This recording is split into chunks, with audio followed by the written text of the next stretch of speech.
So we're ready for another deep dive. And get this, it's into Airport 1975. Oh, a classic disaster movie. Yeah.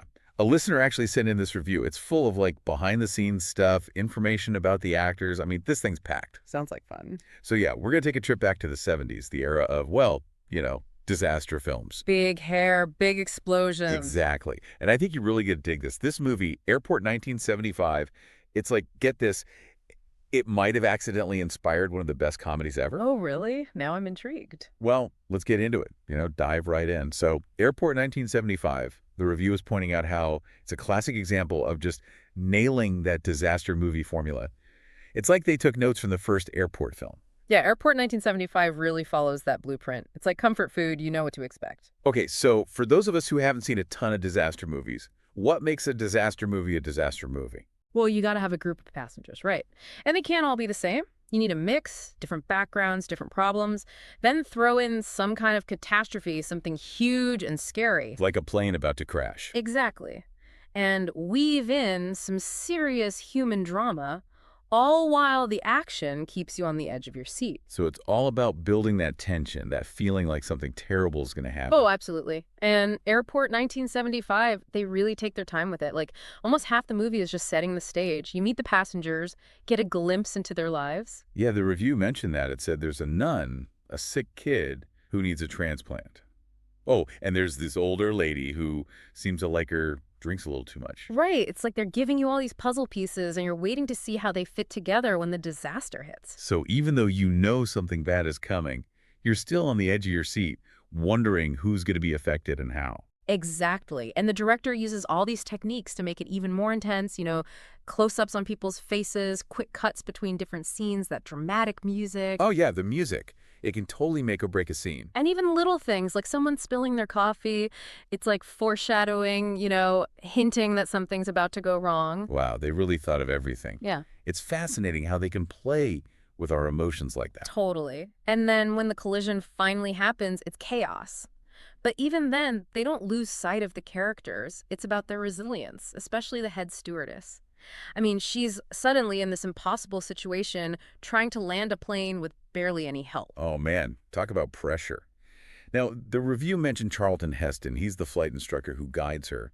But it also said he doesn't show up until later in the movie. So what's up with that? Why the late entrance? Well, Heston was like a superstar back then, known for playing those tough, take-charge roles. Yeah, I could see that. So by holding back his appearance, it's like they're delaying that sense of security for the audience. You're wondering for a while if anyone's actually going to be able to handle this situation. That's a good point. So when he finally shows up, it's like, phew, someone's in charge. Exactly. But even then, the tension's still there because his character's racing against time, Right, right. And speaking of big-name actors, the review said Airport 1975 was Gloria Swanson's last movie. Oh, wow. Yeah, she was a true Hollywood legend. I mean, having her in the film adds this whole other layer. Absolutely. It makes you think about her career, all those years in Hollywood. And her character in the movie, a former movie star, it's like it reflects the film's themes of facing challenges, finding strength when you least expect it.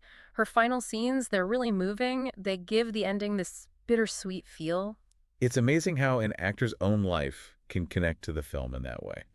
Now, this is where things get interesting.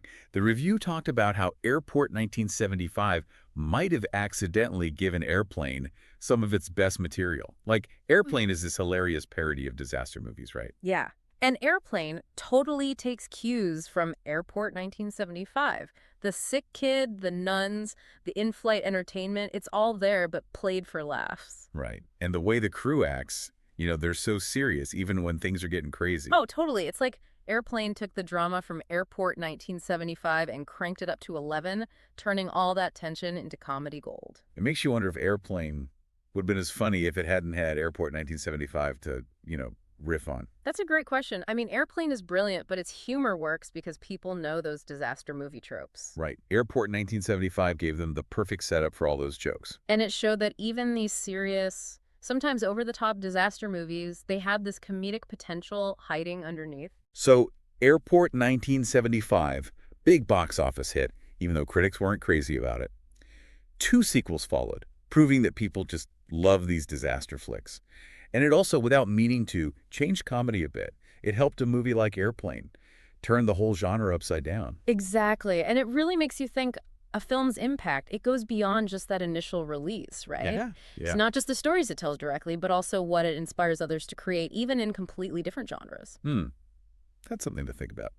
So there you have it, folks, our deep dive into Airport 1975, a movie that shows sometimes even accidental influences can leave a mark on movie history. And comedy history, too. And comedy history. Thanks for tuning in. See you next time. Bye. Hi.